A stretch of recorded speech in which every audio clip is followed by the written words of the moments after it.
Rate, हाँ, rate of reaction.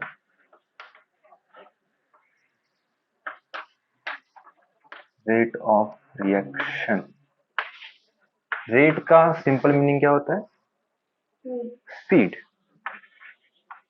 तो इस चैप्टर में हमने अभी तक क्या क्या देखा है?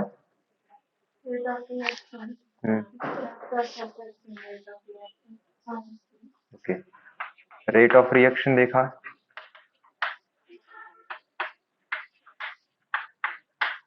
फिर फैक्टर्स अफेक्टिंग,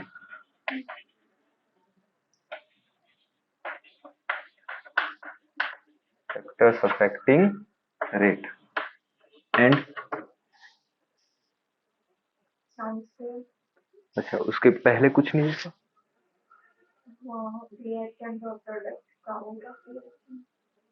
उसके हिसाब से अकॉर्डिंग टू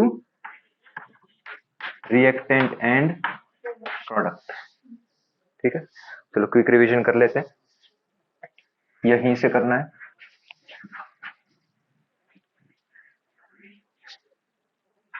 जब भी कोई रिएक्शन होती है रिएक्टेंट से प्रोडक्ट की तरफ होती है, और ये जो रिएक्टेंट है अगर उसका हम ग्राफ बनाना चाहें, कॉन्सेंट्रेशन वर्सेस रिएक्शन या तो टाइम बोल सकते हैं, यहाँ पर आ जाता है कॉन्सेंट्रेशन और यहाँ पर आता है टाइम। और ये जब ग्राफ हम बनाते हैं तो स्टार्टिंग में रिएक्टेंट कैसा होता है, मतलब फुल अमाउंट में होता है, तो वो किसी एक अमाउंट से उसका यूज होना शुरू होता है और किस में कन्वर्ट हो रहा होता है, मतलब रिएक्टेंट का कॉन्सेंट्रेशन क्या हो रहा होता है, डिक्रीज। ओके, तो क्या होगा, ये एक्सपोनेंशियली ऐसे डिक्रीज होता है अकॉर्डिंग विद टाइम। प्रोडक्ट में क्या होता है, प्रोडक्ट की कॉन्सेंट्रेशन इंक्रीज होती है, कहां से? स्टार्टिंग में प्रोडक्ट की कॉन्सेंट्रेशन कितनी होती है, एकदम जीरो, कुछ भी नहीं, तो यहां से वो इंक्रीज होता है। इतना क्लियर था? उसके बाद हमने देखा था कि अगर हम रिएक्टेंट की बात करें तो यहां से कोई एक पॉइंट और यहां से कोई एक पॉइंट, इसके बीच में कुछ ऐसे लाइन बना दे, तो यहां पर जो हमें मिलता है वो डेल्टा टी होता है, जो इतना होता है, और यहां पर हमें क्या मिलता है, डेल्टा सी, मतलब डेल्टा कॉन्सेंट्रेशन ऑफ आर। इससे हमें क्या मिलता है, rate. Rate is equal to क्या हो जाता है, delta concentration of R divided by delta T. तो ये हमें क्या मिला, रेट ऑफ रिएक्शन। क्या मिला, रेट ऑफ रिएक्शन। और ये किसके बराबर होगा, ये एग्जैक्टली बराबर होगा चेंज इन कॉन्सेंट्रेशन ऑफ, या तो delta concentration of product divided by delta. ठीक है, ये थी रेट की बात, चेंज इन कॉन्सेंट्रेशन के हिसाब से। अच्छा, रेट भी हमने दो टाइप के देखे थे, बोर्ड बड़ा है, ये तो बोर्ड बड़ा है तो जगह की टेंशन ही नहीं है। रेट भी दो टाइप के देखे थे, कैसे रेट के, कौन कौन से थे? एक एवरेज रेट, एवरेज रेट था, और एक इंस्टेंटेनियस रेट। ठीक है, एवरेज रेट जो है वो ओवरऑल रिएक्शन का, या तो जहां पर हम रेट डिटरमाइन कर सके उसकी बात हो रही होती है, जबकि इंस्टेंटेनियस रेट ये किसी एक पर्टिकुलर टाइम पे, जब पर्टिकुलर टाइम की बात हो रही थी, at particular time interval, time period. Clear है, एट पर्टिकुलर टाइम पीरियड। तो अगर मैं कोई रिएक्शन लू ए से बी की तरफ और उसका हम इंस्टेंटेनियस रेट निकालना चाहे, suppose at 10 second, at 20 second, at 30 second, तो इंस्टेंटेनियस रेट जब निकाले, एक्सपेरिमेंटली बात हो रही है, तो यहां पर कुछ आएगा, मान लेते हैं, एग्जैक्ट कोई फिगर नहीं है, 2.8 into 10 to the power minus 10 आ गया,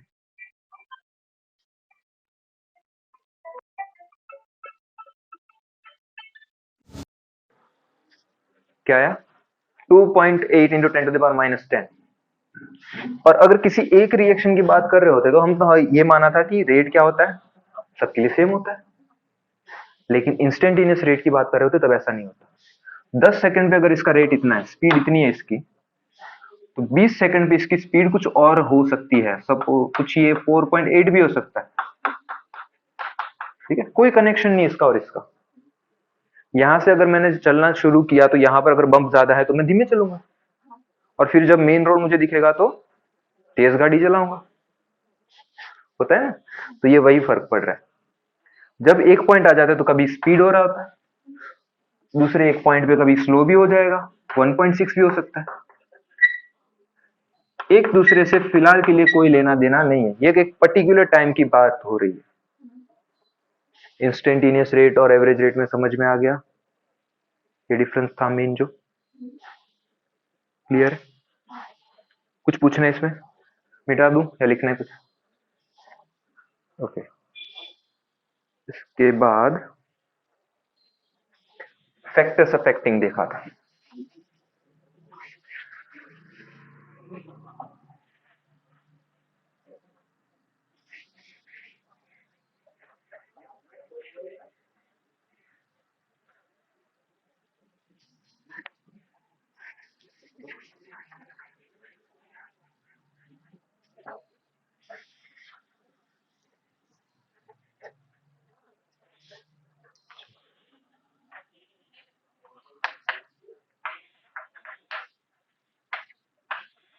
factors affecting rate of reaction. तो पहला फैक्टर कौन सा था? कॉन्सेंट्रेशन। और उसके हिसाब से हमने क्या देखा था? यस, या तो हम ऐसे भी बोल सकते हैं थोड़ा सा उल्टा, rate is directly proportional to concentration of reaction. अगर रिएक्शन में यहां पर लिख देता हूं,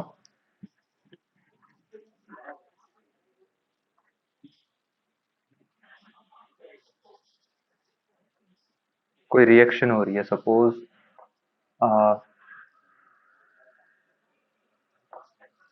ए plus B gives C plus D, कोई इस टाइप की रिएक्शन हो रही है।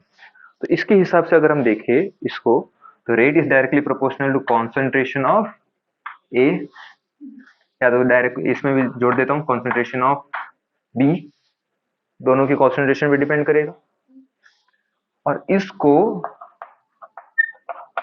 इक्वल टू के टर्म में लाने के लिए यहां पर क्या आता है? Yes, constant. और इस कांस्टेंट को क्या बोलते हैं? इस कांस्टेंट को क्या बोलते हैं? इसको बोलते हैं रेट कांस्टेंट। क्या बोलते हैं? Rate constant. रेट का एक constant which is known as rate constant, simple चीज है। लेकिन रेट कांस्टेंट की कुछ टर्म्स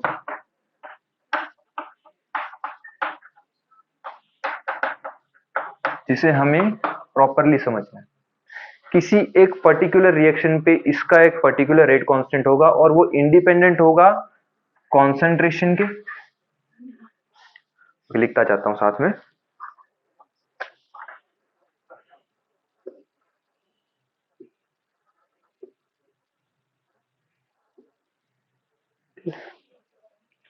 सबसे पहली चीज कि रेट कांस्टेंट क्या दिखाता है?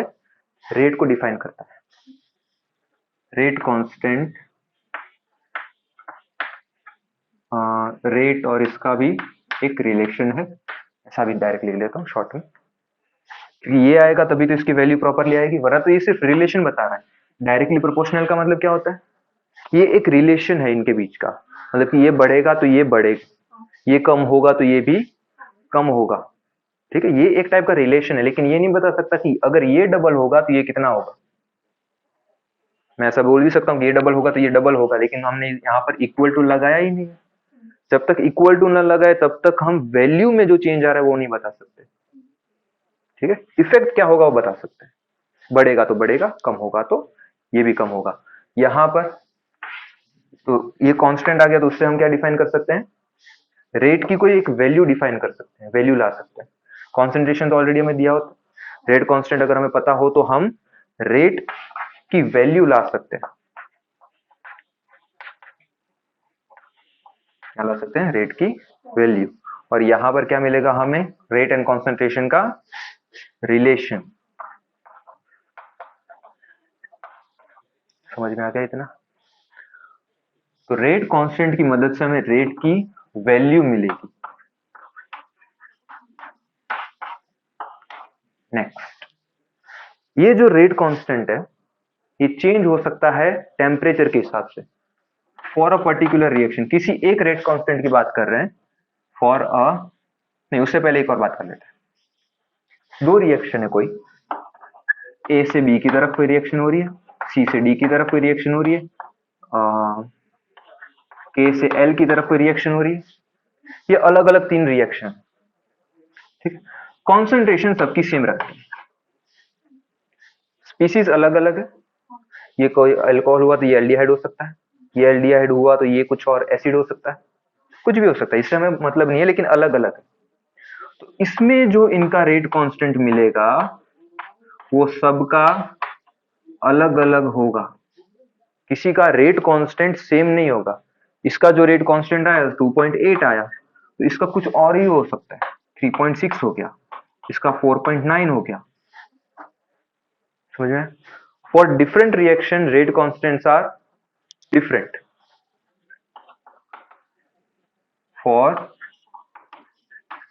Different reactions rate constant are different। Different and independent भी लिख देते हैं, हमें कुछ फर्क नहीं पड़ता कि इसमें क्या चेंज हो रहा है, इसका रेट कांस्टेंट जो भी आया हो उससे इसको कोई इफेक्ट होगा नहीं, इंडिपेंडेंट भी बोल सकते हैं।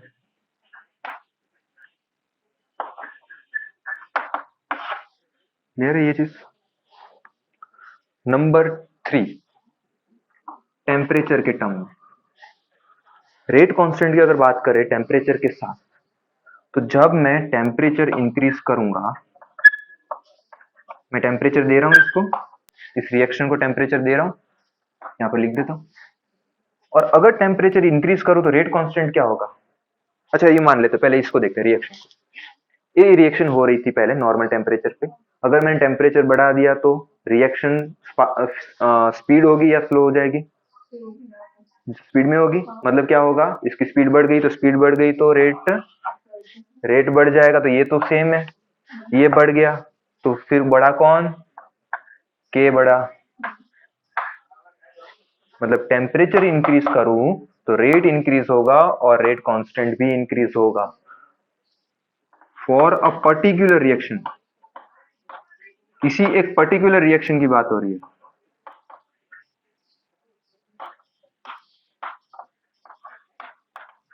For particular reaction if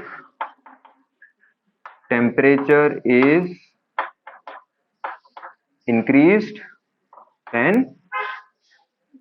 rate constant will also increase।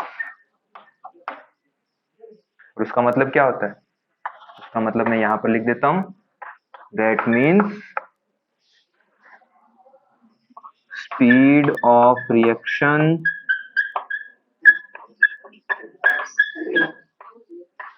increased। ठीक है, ऊपर कह रहा हूं मतलब इंक्रीज। समझ में आ गया इतना?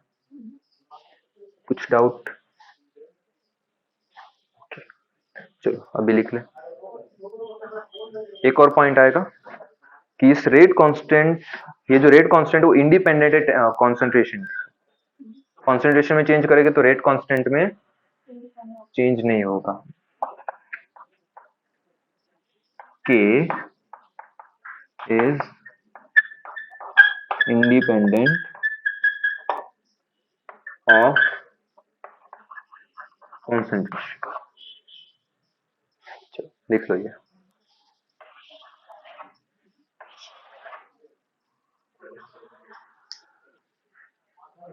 ये बात हुई रेट कांस्टेंट के बारे में। अब रेट एक्सप्रेशन के बारे में भी बात कर लेते हैं।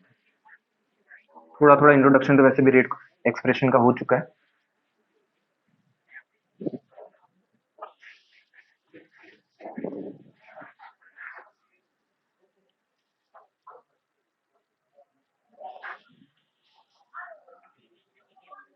कंटिन्यू टॉपिक ये है रेट एक्सप्रेशन।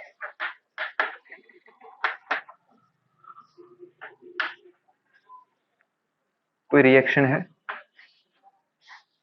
ए जो रिएक्टेंट है वो रिएक्ट कर रहा है बी के साथ और हमें दे रहा है सी प्लस डी। ये बात कुछ शायद हो चुकी है ना। फिर यहां से हमने लिखा था रेट इज इक्वल टू क्या होगा, constant into concentration of A raised to small a, B raised to small b। इसे क्या बोलते हैं, रेट एक्सप्रेशन। यही है रेट एक्सप्रेशन।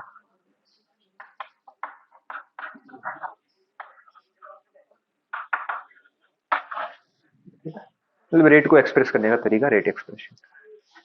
यहां पर हम इसको छोड़ के रियलिटी के बारे में थोड़ी सी बात कर लेते हैं।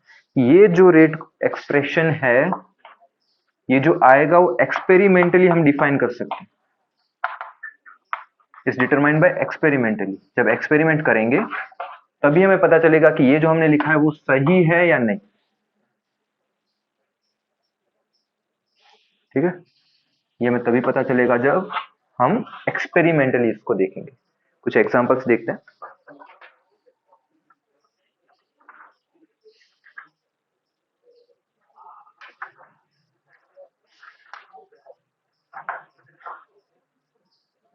पहले तो एक्सपेरिमेंटली कैसे इसको लिखा जाता है उसको देख लेते हैं।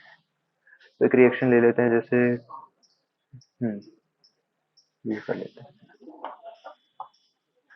2NO plus O2 gives 2NO2।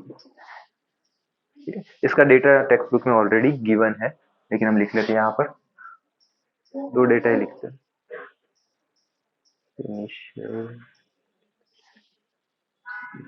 इसकी कॉन्सेंट्रेशन, इसकी कॉन्सेंट्रेशन इसके नीचे, और इस यहाँ पर हम लिख देंगे रेट कांस्टेंट रिएक्शन का।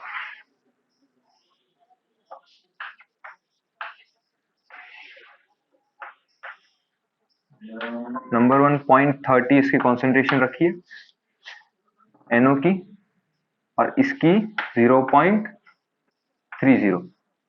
ठीक, अगर जब यहाँ पर कॉन्सेंट्रेशन की बात कर रहा हूं तब NO लिया होता है मैंने, NO, और यहाँ पर लिया होता है O2। ये रिएक्शन तो हमने बैलेंस करके लिखी हुई है। ठीक है, ये जो पहले जो मेथड थी कि NO और O2 का रिएक्शन कराए तो हमें NO2 मिल रहा है, फिर रिएक्शन बैलेंस करे तो पता चलता है कि हमें जो ये O है वो बैलेंस करना पड़ेगा। उसके लिए हम बैलेंसिंग करते थे, वो चीज अलग थी। अब यहाँ पर जो हमें देखना है वो क्या है कि कॉन्सेंट्रेशन के हिसाब से क्या चेंज हो रहा है। जब इसकी कॉन्सेंट्रेशन इतनी और इतनी थी 0.30 और 0.30, तो इसका जो रेट है वो कुछ 0.96 आया। कितना, 0.96। फिर दूसरे टाइम जो रिएक्शन हमने पुट की उसमें इसका कॉन्सेंट्रेशन चेंज करके डबल कर दिया 0.60, और इसकी कॉन्सेंट्रेशन सेम रखी। इसको डबल कर दिया और इसकी कॉन्सेंट्रेशन सेम रखी, यहां पर लिख देता हूं डबल, और इसकी सेम रखी। तो इसमें जो चेंज आया ना वो इतना आया 0.38 समथिंग, 384, ये चेंज आया। जब हमने देखा कि O2 की कॉन्सेंट्रेशन सेम है तो O2 को तो रहने दिया। अगर यहां पर मैं वैल्यूज पुट करूं तो पहले तो इसका रिएक्शन क्या होगा, सॉरी रेट क्या होगा, rate is equal to rate constant into concentration of NO into concentration of O2। अब यहां पर जो मैं बात कर रहा हूं वो ये है कि यहां पर रेस टू 2 आएगा या नहीं आएगा। यहां पर मैं N पुट कर देता हूं और यहां पर M पुट कर देता हूं। हमें एक्सपेरिमेंटली रेट मिल गया, रेट कांस्टेंट मिल गया, चलो रेट को छोड़ देते हैं, रेट कांस्टेंट मिल गया। फिर इसको हमने कंपेयर किया ये फर्स्ट कंडीशन के हिसाब से, ये वाली, और ये सब फिर से लिख दूं, और उसको हमने देखा सेकंड कंडीशन के हिसाब से, और जब दोनों को कंपेयर किया ना, रेट कांस्टेंट, यहाँ पर रेट कांस्टेंट को जब कंपेयर किया गया तो हमें मिला n इज इक्वल टू 2, कि जब हम NO का जो कॉन्सेंट्रेशन होगा उसके ऊपर यहाँ पर उसका स्क्वायर कर देंगे तो हमें ये रेट कांस्टेंट 2 ही मिलेगा फॉर्मूले के हिसाब से। ये प्रैक्टिकली एक्सपेरिमेंटली लेबोरेटरी में ये किया, तो हमें मशीन ने ये वैल्यूज दी, और उसको कंपेयर करने के लिए जब हमने फॉर्मूला में पुट किया तो ये n की वैल्यू हमें 2 मिली। ये समझ में आया कि नहीं? क्लियर है? जब इस n की वैल्यू 2 मिली मतलब क्या हो गया कि जब हम इसका स्क्वायर करेंगे तो हमें मिलेगा क्या, ये चेंज मिलेगा जो भी होगा वो। ये समझ में आया पहले तो हमने एक्सपेरिमेंटली वैल्यूज से फाइंड आउट किया कि NO के ऊपर ये जो कोफिशिएंट है इसका वो क्या होगा। ठीक है, फिर हमने 0.30 और यहाँ पर 0.60, अब इसको फर्स्ट और थर्ड को कंपेयर करें तो NO की कॉन्सेंट्रेशन सेम है, लेकिन O2 की हमने क्या कर दिया, डबल कर दी। इसमें जो चेंज मिला वो इतना मिला, 0.192 जितना। कितना मिला? 0.192 जितना। और जब इसकी कॉन्सेंट्रेशन में चेंज किया, कॉन्सेंट्रेशन तो हमें ऑलरेडी पता है, वो लिखा हुआ है, कॉन्सेंट्रेशन में चेंज किया, रेट कांस्टेंट हमें दिया वहां से मिल गया, जब कंपेयर किया तो उसके हिसाब से m की वैल्यू हमें 1 मिली,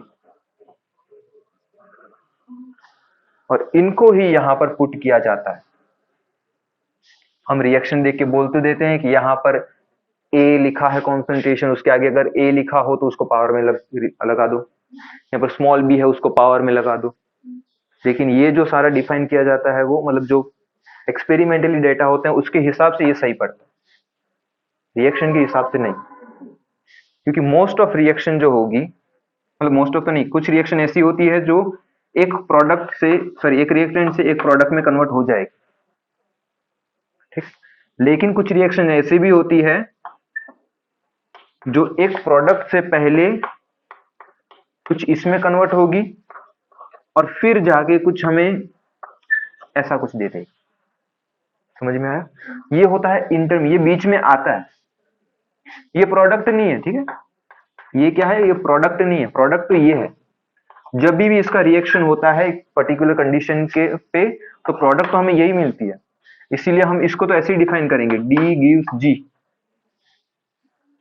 आएगी रिएक्शन इस टाइप की भी, तब बात डिटेल में करेंगे, ठीक है। तो यहां पर एक्सपेरिमेंटल जो डेटा होता है उसके हिसाब से इसे हम पुट करते हैं। समझ में आ गया?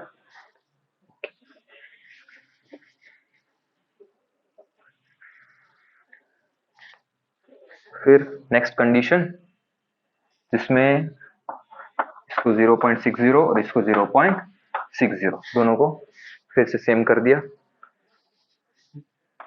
यहां पर 768 कुछ इस टाइप से रिएक्शन मिली, और जब कंपैरिजन किया गया तो हमें ये सही मिला। मतलब इन सब रिएक्शंस को कंपेयर ही करना था। तो ये 4 अलग अलग रिएक्शंस हमने की एक ही रिएक्टेंट की, सेम रिएक्टेंट्स की 4 अलग अलग प्रोसेस की, जिसमें कॉन्सेंट्रेशन हम चेंज करते गए और उसकी वजह से रेट कांस्टेंट हमें डिफरेंट मिलता गया। समझ में आ गया? सॉरी, कांस्टेंट नहीं, rate rate rate rate speed speed, rate constant में कहां फर्क पड़ता है, स्पीड में चेंज मिलता गया, इसमें नहीं, इसमें, ठीक है, ये स्पीड का चेंज। डाउट है कुछ? समझ में आ गया? फिर से थोड़ा सा डिफाइन कर देता हूं। जब हमने एक रिएक्शन के कॉन्सेंट्रेशन को देखा तो ये रेट हमें मिली पहले, फिर उसमें से एक का कॉन्सेंट्रेशन हमने डबल कर दिया, NO का कॉन्सेंट्रेशन क्या किया, डबल, और O2 का कॉन्सेंट्रेशन हमने सेम रखा, तो हमें जो ये रेट मिला, उस रेट को जब फॉर्मूला में पुट किया तो हमें क्या मिला, N की वैल्यू मिली, NO, ये N की वैल्यू मिली। ये तो कांस्टेंट होता है एक्चुअली में, तो ये गड़बड़ हो गई थी, वो तो कट हो जाएगा। तो उससे हमें मिला क्या, N की वैल्यू। फिर हमने तीसरी रिएक्शन की जिसमें NO की वैल्यू सेम रखी और O2 की वैल्यू डबल की, तो उसकी वजह से जो स्पीड आई वहां से हमें M की वैल्यू मिली। फर्स्ट और थर्ड को जब कंपेयर किया तो हमें क्या मिला, M की वैल्यू मिली। समझ में आ गया या नहीं? तो फैक्टर्स अफेक्टिंग वाला टॉपिक अब कंप्लीट कर लेते हैं, जिसमें अब कुछ छोटे छोटे फैक्टर्स हैं। मतलब वैसे रिएक्शन में देखने जाए तो मेजर फैक्टर है, लेकिन लिखने में छोटे। कितने हुए थे, दो हुए, एक कॉन्सेंट्रेशन एंड एक टेम्परेचर। और कॉन्सेंट्रेशन में भी हमने देखा, एक हो गया अपना टेम्परेचर, एक हो गया कॉन्सेंट्रेशन। कॉन्सेंट्रेशन में हमने देखा रेट कांस्टेंट के बारे में और रेट एक्सप्रेशन के बारे में, ठीक है। ये दो चीज के बारे में हमने देखा। अब तीसरी जो चीज है, third topic, it is nature of reactants.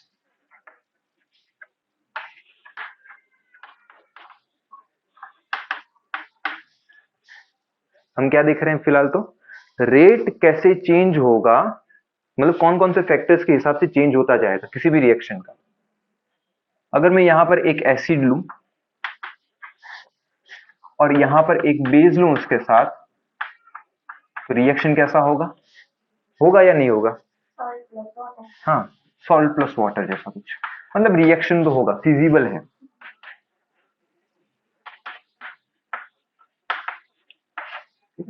Reaction तो होगा, लेकिन यहां पर कुछ चेंजेस करते हैं। मैंने स्ट्रॉन्ग एसिड लिया, साथ में मैंने स्ट्रॉन्ग बेस लिया, तो इसको जो यहां पर रेट कांस्टेंट जो है उसको मैं K1 बोल देता हूं। यहां पर जो रेट आई उसको R बोल देते हैं, R1। फिर मैंने स्ट्रॉन्ग एसिड लिया, लेकिन साथ में वीक बेस लिया, तो यहां पर जो रेट आई उसको बोल देते हैं R2। फिर मैंने वीक एसिड लिया प्लस स्ट्रॉन्ग बेस लिया, यहां पर जो रेट आया उसको R3, और दोनों अगर मैं वीक ले लूं तो यहां पर जो मुझे रेट मिला उसको बोल देते हैं R4।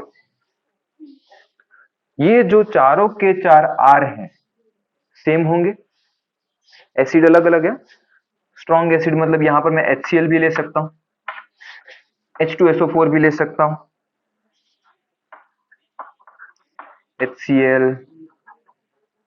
H2SO4, ऐसा कुछ। स्ट्रॉन्ग बेस में कौन आते हैं, NaOH, ये ले सकते हैं, ठीक है। तो ये स्ट्रॉन्ग की बात हो रही है, स्ट्रॉन्ग बेस की बात हो रही है। यहां पर मैं चेंज कर देता हूं, वीक बेस ले लिया।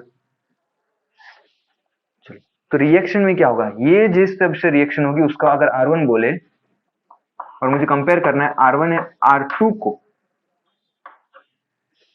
तो किसकी स्पीड ज्यादा होगी, स्ट्रॉन्ग एसिड की, स्ट्रॉन्ग एसिड स्ट्रॉन्ग बेस वाला या स्ट्रॉन्ग एसिड वीक बेस वाला, किसकी स्पीड ज्यादा होगी?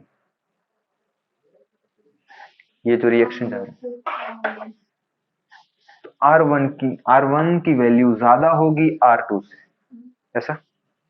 ओके, देन R3 को अगर मुझे कंपेयर करना हो तो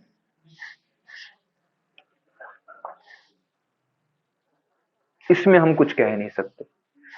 यहां पर मैंने स्ट्रॉन्ग एसिड लिया और सामने वीक बेस लिया है, यहां पर वीक एसिड लिया, स्ट्रॉन्ग बेस लिया है, ठीक है। तो ये किस पे डिपेंड करता है, ये इनकी रिएक्टिविटी पे डिपेंड करता है। तो ये सेम हो भी सकते हैं और नहीं भी हो सकते, ज्यादा भी हो सकते हैं और कम भी हो सकते हैं। किस पे डिपेंड करेगा इनकी,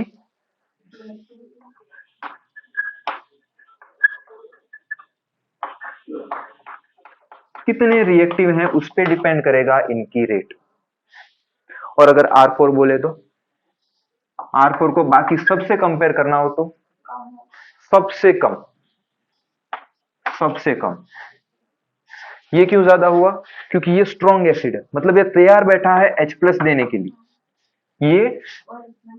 ये स्ट्रॉन्ग बेस है और वो तैयार बैठा है OH- देने के लिए, रेडी ही बैठे हैं।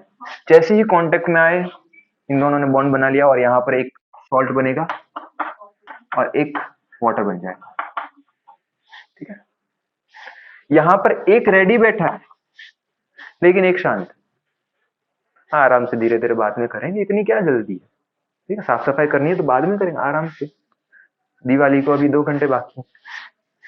ये उस टाइप के लोग हैं। और यहाँ पर चेंज हो गया इनका नेचर, मतलब क्रॉस में हो गया, लेकिन टाइप तो वही हो रहा है। अब ये बोल रहा है चलो रिएक्शन करते हैं और ये बोल रहा है थोड़ी देर बाद, रुको जरा। तो ये रेडी बैठा है रिएक्शन करने के लिए, जबकि ये नहीं। ठीक है, ये करेंगे लेकिन धीरे धीरे आराम से। और ये भी रेडी नहीं है और ये भी रेडी नहीं है, दोनों बोलेंगे बाद में करेंगे, तो रिएक्शन और भी स्लो हो जाएगी। समझ में आ गया, जितने ज्यादा रिएक्टिव उतनी रेट, जितने ज्यादा रिएक्टिव उतनी रेट ज्यादा। तो दोनों डायरेक्टली प्रोपोर्शनल है एक दूसरे से।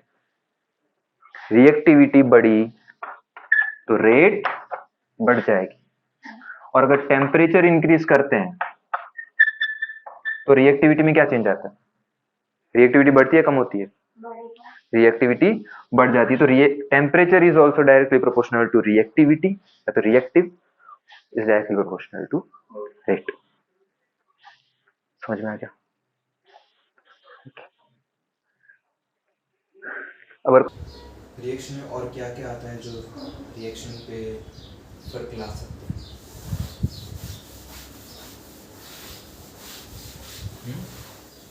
टेम्परेचर हो गया, कंसंट्रेशन हो गया, नेचर हो गया,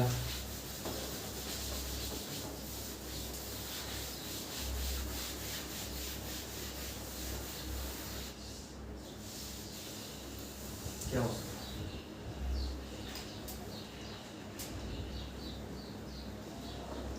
तो लिख देते हैं।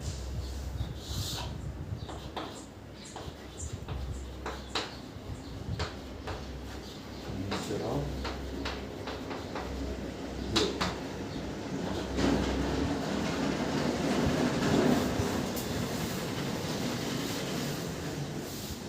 एक होगा कैटलिस्ट,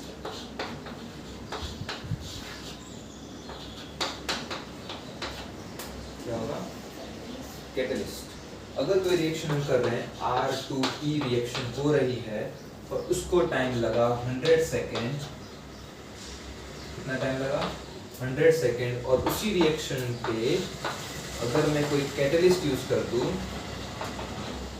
तो उसको टाइम लगा 5 सेकेंड। मतलब अगर कैटलिस्ट यूज करेंगे तो क्या होगा, टाइम डिक्रीज होगा, टाइम डिक्रीज होगा। मतलब क्या हुआ, मतलब हुआ कि रेट इंक्रीज होगा, स्पीड में हो रहा है ना। यहां से वहां तक पहुंचने के लिए मुझे अगर 100 सेकंड लगे और उसी काम को उसी जगह पर पहुंचने के लिए अगर मुझे 5 सेकंड लगते तो मेरी स्पीड बढ़ी या कम हुई, बढ़ी। तो रेट क्या होगा, बढ़ जाएगा। कब बढ़ेगा, by the use of catalyst. अच्छा, कैटलिस्ट होते क्या, रिएक्शन की फिजिबल करने के लिए, तो स्पीड बढ़ाने के लिए, रिएक्शन को जल्दी कराने के लिए जो हम यूज करते हैं उसे कैटलिस्ट बोलते हैं। लेकिन प्रॉपर डेफिनेशन ये नहीं है। कैटलिस्ट जो है क्या वो रिएक्शन में पार्ट लेते हैं? अच्छा, जो नॉर्मल डेफिनेशन होती है वो पहले बता दूं, जो तुम स्कूल में सिखाया होगा कि कैटलिस्ट क्या करते हैं, रिएक्शन की स्पीड बढ़ाते हैं, रिएक्शन की स्पीड बढ़ाते हैं, और वो वापस मतलब वो वैसे का वैसे रहते, वो चेंज ही नहीं होते। Catalyst does not change itself.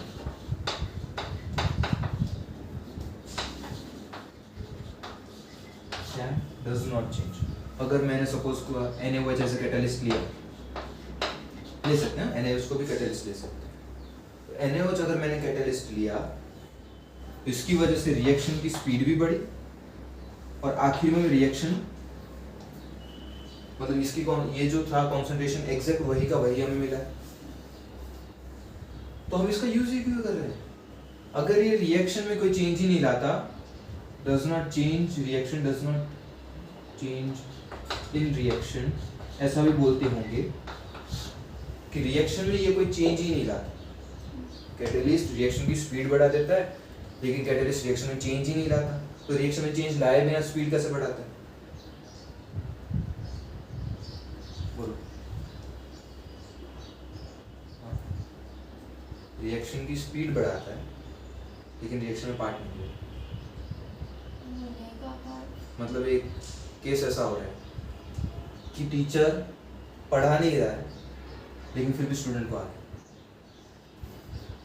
ये कैसे होगा? सिर्फ मैं यहाँ पर खड़ा हूँ तो तुझे आ जाएगा? नहीं आएगा। तो हो क्या रहा है एक्चुअल में कि ये Na+ बन जाता है, ये OH- बन जाता है, ये OH- जाके रिएक्शन करता है, और उस रिएक्शन को उसकी इसको आयोनाइज कर देता है। जो भी रिएक्टेंट होगा, जो भी चीज़ होगी, उसको क्या कर देता है? आयोनाइज कर देता है। और जब कोई न्यूट्रल स्पीशीज आयोनाइज हो जाए तो वो अनस्टेबल बन जाती है। उसकी वजह से क्या हो जाएगी? वो अनस्टेबल। और जब अनस्टेबल हो गई तो क्या हो जाएगा? उसकी रिएक्टिविटी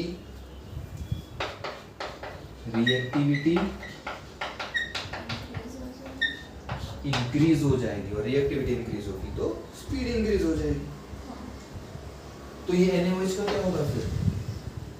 तो जब ये अनस्टेबल कर देता है और ये आयोनाइज्ड हो जाता है, तो उसके बाद किसी एक स्टेप में OH जो है वो वापस निकल जाता है। OH इनमें से वापस निकल जाता है, और वो OH वापस Na के साथ जुड़ के NaOH बना देता है, और वो NaOH में वापस मिलेगा। मतलब कि ये बात गलत है कि वो does not change in reaction, तो सही है। ऐसा बोलते हैं लोग कि does not take part in reaction।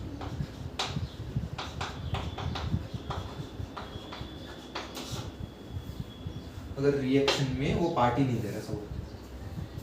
तो होता क्या है वो कि NaOH जब हमने डाला तो रिएक्शन में तो पार्ट लिया उसने, रिएक्शन में पार्ट लेके उसने आयोनाइज किया, और वो आयोनाइज्ड जो हुआ, अनस्टेबल हुआ, उसमें से वापस OH निकलेगा, और वो OH फिर से NaOH के साथ जुड़ के, मतलब Na के साथ जुड़ के NaOH में वापस मिलेगा। मतलब वो यूज तो होगा, लेकिन वो फिर से हमें मिल जाएगा। समझ में आया? मतलब मैं आऊँगा, मैं पढ़ाऊँगा, 1 घंटे बाद तो मैं तो वही का वही, मतलब मैं क्या होगी? कैटलिस्ट। ये कौन होते हैं कैटलिस्ट? तुम्हारी लैंग्वेज में बोले तो टीचर्स। लेकिन मैं क्या कर रहा हूँ? स्पीड बढ़ा रहा हूँ। तू अपने आप स्पीड तो बढ़ सकती है, लेकिन उसके लिए क्या करना पड़ेगा? उसके लिए पहले तो टेक्स्ट बुक जो है वो तो तुम्हें मिलती है, वो तो तुम पहले ही ले लेते हो टेक्स्ट बुक्स, फिर तुम लोगे 4-5 रेफरेंस बुक या गाइड, जो भी काम हो गया। नहीं, इसमें से तुम फिर ढूंढोगे पहले तो कि किसमें से पढ़ो, किसमें से नहीं। टॉपिक वाइज टॉपिक ढूंढोगे, उस टॉपिक को फिर उसमें नोट्स लिखोगे, फिर से उसको समझोगे और फिर तुम्हें समझ में आएगा। इसमें से नोट्स लिख देते हैं। ये थोड़ी सी लंबी प्रोसेस नहीं होगी? यही चीज अगर तुम्हें समझनी होती तो तुम्हें कितना टाइम लगता बुक में से? एक पूरा दिन। 1 घंटा या 2 घंटा मान लेते, 1 घंटा मान लेते, पूरा दिन छोड़, 1 घंटा मान लेते और यही चीज सीखनी, वो मैंने कितने में सिखा दी? 10 मिनट मान लेते, 15 मिनट्स या फिर 10 मिनट में मैंने ये चीज सीखी। तो 1 घंटे का काम अगर 10 मिनट में हो रहा है, मतलब क्या हो गया? रेट इंक्रीज हो गया। रेट क्या हो गया? रेट इंक्रीज हो गया। मैं चेंज हुआ नहीं, रिएक्शन हुई। रिएक्शन मतलब क्या?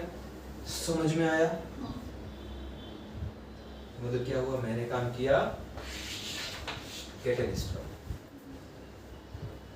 और तुम्हारे पास, मतलब तुम पहले रिएक्टेंट थे, मतलब कुछ नहीं आता था, मतलब स्टूडेंट थे, और तुम्हें ये पढ़ना था, तब तुम प्रोडक्ट बनते हो। और वो मैंने, ये रिएक्शन भी हो सकती थी रेफरेंस बुक वाली, और ये भी हो सकती थी कैटलिस्ट वाली। तूने ये चूज किया तो क्या हो गया?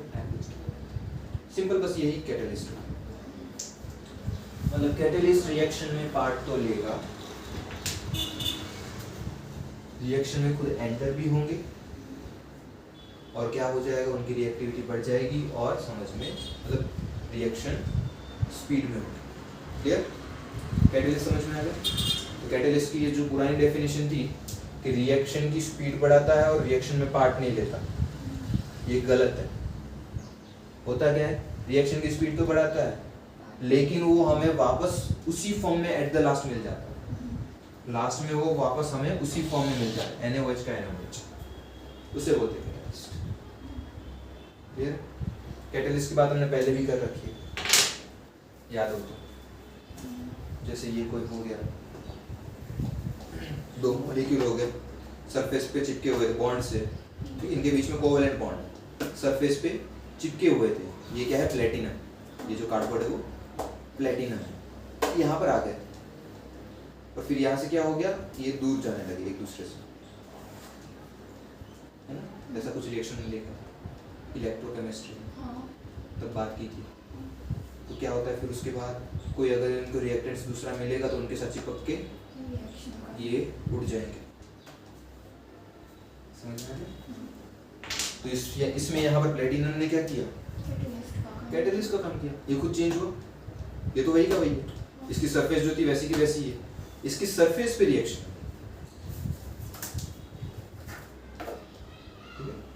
प्लेटिनम जो था वो भी क्या? कैटलिस्ट।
और क्या हो सकता है?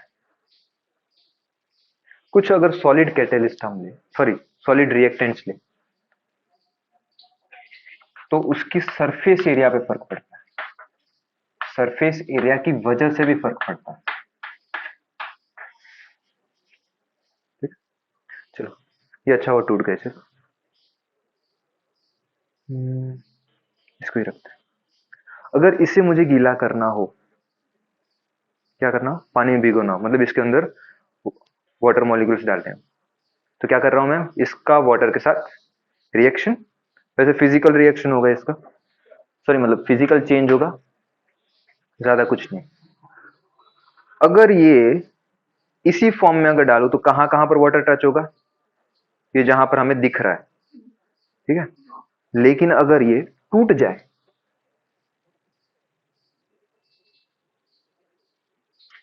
कुछ इस टाइप से था पहले, इस टाइप से था, और ये अगर टूट जाए तो ये जो सरफेस एरिया है वो अब इंक्रीज होगी ना। ये पहले वाली तो थी ही, पहले वाली तो थी, ये वाली भी थी, लेकिन जब यहां से ये अलग हुए तो जहां से अलग हुए उनकी सरफेस एरिया बढ़ गई, तो पानी टच होने का एरिया बढ़ गया। तो सरफेस एरिया, एरिया अगर इंक्रीज होगा तो रेट, रिएक्टिविटी लिख देते पहले, तो रिएक्टिविटी बढ़ जाएगी, तो ज्यादा रिएक्शन होगी।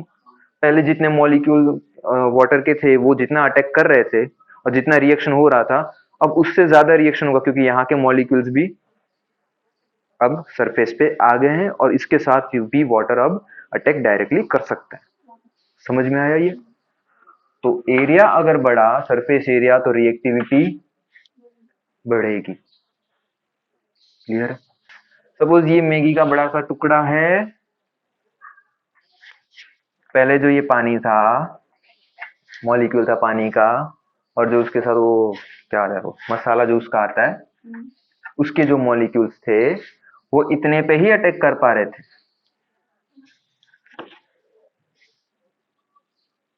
ये जो जगह है जहां पर ये बना रहा हूं मैं, वहीं पर अटैक कर पा रहे थे। लेकिन अगर ये टूट गए,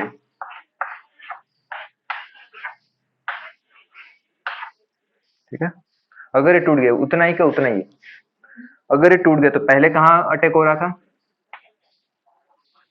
यहां पर, यहां पर,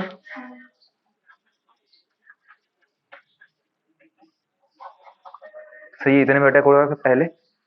अब कितने पे अटैक होगा? अब यहां पर भी तो अटैक होगा, मतलब यहां से भी तो रिएक्शन होगी, तो सरफेस एरिया क्या हुआ यहाँ पर? इंक्रीज हो गया। समझ में आया? और सरफेस एरिया इंक्रीज हो गया तो उनकी रिएक्शन भी बढ़ जाएगी, मतलब रेट इंक्रीज हो जाएगा।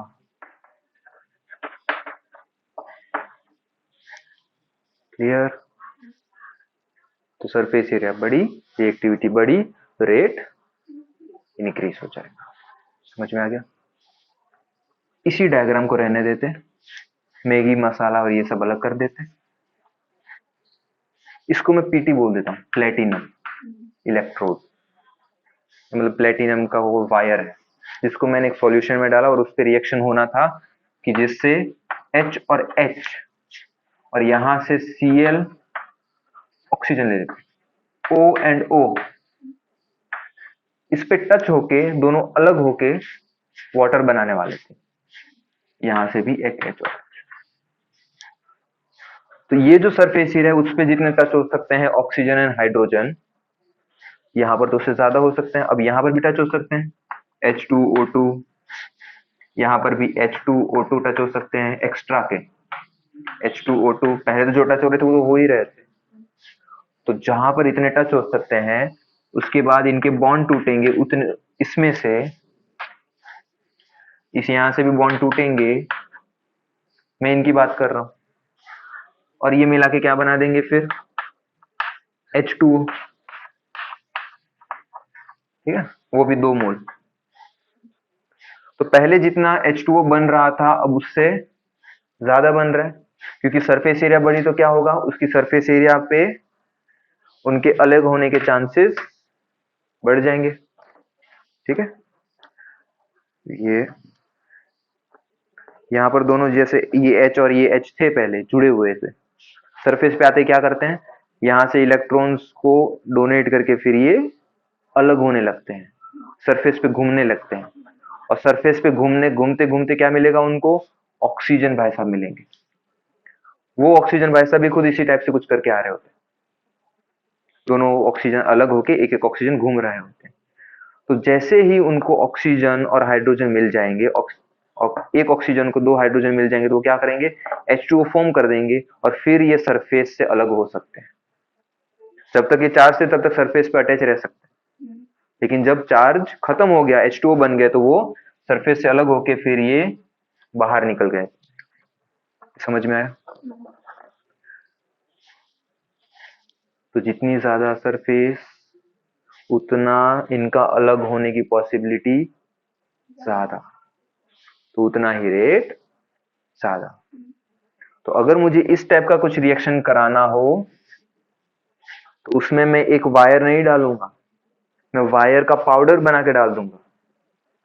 तो अगर मैंने वायर का पाउडर डाला तो रिएक्शन इस टाइप से होगी, जल्दी होगी, क्योंकि सरफेस एरिया बढ़ जाएगी। तो कभी कभी रिएक्शंस के टाइम पे ऐसा लिखा होगा, आयरन ग्रेन्यूल्स, आयरन के ग्रेन्यूल्स डाले, ग्रेन्यूल्स मतलब स्मॉल बॉल्स, छोटे छोटे बॉल। आयरन का एक पूरा क्यूब भी तो डाल सकते थे, वो क्यों नहीं डाला? आयरन ग्रेन्यूल स्पेसिफिकली क्यों बोला?